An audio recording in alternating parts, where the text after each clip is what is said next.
A very good morning to you all, children. Welcome back in the second module of the first chapter, that is socio-religious reforms. So we have seen that in the 18th century there were a lot of social and the religious reforms took place in the Indian society. Okay, we have already seen the reformers like Raja Ram Mohan Roy, Ramakrishna Paramhans, and Dayanand Saraswati. Now in this module we will see some more reformers of that time, and the first we are going to discuss about the Swami Vivekananda. I think most of you know or heard about the Swami Vivekananda. His real name was Narendra Dutt. He was born in the Kolkata on the 12th January 1863. He was a disciple of Ramakrishna Paramhans and became a sannyasi and later got the name Swami Vivekananda. वो किसके शिष्य थे? रामकृष्ण परमहंस के, और वो बाद में एक सन्यासी बन गए, इसीलिए उन्हें स्वामी विवेकानंद का नाम दिया गया. He did an intensive study of an Indian and the Western philosophy. उन्होंने इंडियन फिलोसॉफी, जो इंडियन कल्चरल फिलोसॉफी है, रिलीजियस फिलोसॉफी है, उसके बारे में भी बहुत पढ़ाई की, and even the Western cultures also. He always advised the people to serve the poor and to look or to find the God in the needy people. Okay? वो हमेशा मूर्ति पूजा, आइडल पूजा के विरोधी थे, और वो क्या कहते थे कि अगर आप किसी गरीब की सहायता करोगे तो आपको अपने आप भगवान मिल जाएंगे. हमेशा भगवान को गरीबों में देखो, ओके, जो नीडी लोग हैं, जिनको जरूरत है, जरूरतमंदों में देखो. He attended the Parliament of the Religion in Chicago in United States in year 1893 CE, means in 1893. Okay, उन्होंने Chicago which is in America, वहाँ एक religious meet था, and that he has attended, and as he was a very good orator, उन्होंने जब Chicago में speech दिया, then all the people who attended this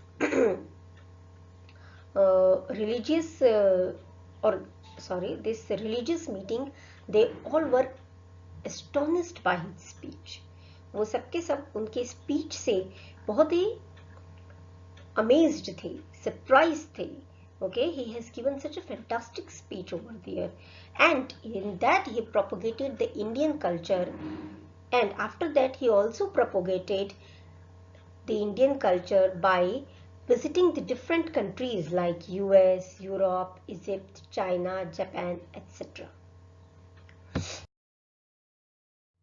He gave the legendary slogan to the Indians, "Arise, awake and stop not still the goal is achieved." उन्होंने एक बहुत ही famous slogans Indians को दिया है काम करने के लिए. उठो, जागो, और तब तक उस काम में लगे रहो जब तक कि आपका जो गोल है, आपने जो अपने लिए एम्बिशन रखा है, वो आप अचीव न कर लो. Okay, Swami Vivekananda established the Ramakrishna Mission in the Kolkata in the year 1897 in the name of his Guru.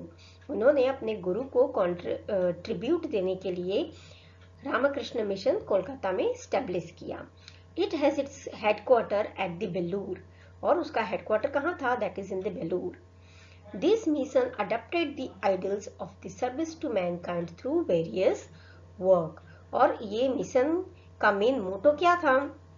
To provide the service to with the different type of work to the mankind. हम किसी की जो भी मदद कर सके, सेवा कर सके. Okay? The mission followed the slogan, "Service to man is service to God." इसीलिए आपने जो ऐसे संत लोग होते हैं, उन लोगों से आपने कितनी बार सुना होगा कि अगर आप किसी की हेल्प करते हैं, किसी को दान देते हैं, तो that is as equal as you are serving the God. and by gaining the motivation from the life of the Ramakrishna Paramhans, क्योंकि रामकृष्ण परमहंस भी इसी मोटो पे चलते थे, इसी आइडियलिज्म पे चलते थे. This mission opened the school across the nation for imparting the education. और रामकृष्ण मिशन के नाम से इंडिया के बहुत सारे जगहों पे इस नेम पे स्कूल्स भी खोले गए to propagate this idea. Hospitals were also run by this organization. Even today the branches of the mission are functional in India and abroad. Even आज भी रामकृष्ण मिशन के नाम से you will see the library, hospitals, schools in the many part of the India and even that is in the abroad. Now the next social reformer is the Jyotiba Phule. Okay, and he was from the Maharashtra, and that is he was Marathi. He started a school for girls in the Pune in 1857. He helped the widows to remarry. He established the Satya Sodhak Samaj in order to inculcate confidence, courage and enthusiasm in the people. Jyotiba Phule भी एक society oriented reformer थे. उन्होंने girls के लिए school खोला पुणे में. उन्होंने बहुत ज़्यादा जो विडोज थे उन लोगों के रीमैरिज में हेल्प किया. उन्होंने एक ऑर्गेनाइजेशन स्टैब्लिश किया दैट इज द सत्य शोधक समाज, जो पीपल में कॉन्फिडेंस, हिम्मत और उनको उत्साहित करने के लिए काम करता था. क्योंकि ब्रिटिश के अंडर और मुगल के अंडर रह रह के जो कॉमन इंडियन पीपल्स थे उनको ये लगने लगा था that we are good for nothing. Okay, so to encourage the people, to inculcate the confidence in them, to make them enthusiastic, Jyotiba Phule has worked through this organization. Next is the Thakkar Bapa. Amritlal Thakkar, popularly known as a Thakkar Bapa, was born in 1869 in the Bhavnagar. He was engineer but left that job to help the low class people. वो एक engineer थे लेकिन उन्होंने जो लो class people थे उनकी life को better बनाने के लिए अपनी नौकरी छोड़ दी. Thakkar बापा's contribution as the head of the Akhil Hind Harijan Samaj established by Gandhiji was very valuable in the upliftment of the untouchables, that is the Harijan. Gandhi ji ने एक ऑर्गेनाइजेशन खोला था हरिजन्स के लिए, अनटचेबल्स के लिए. वो क्या था? अखिल हिंद हरिजन संघ. लेकिन ठक्कर बापा ने इस ऑर्गेनाइजेशन के थ्रू काम करके बहुत सारे ऐसे जो हरिजन अनटचेबल पीपल थे उनकी लाइफ को बेटर बनाने के लिए बहुत सारा कंट्रीब्यूशन किया, बहुत सारा काम किया.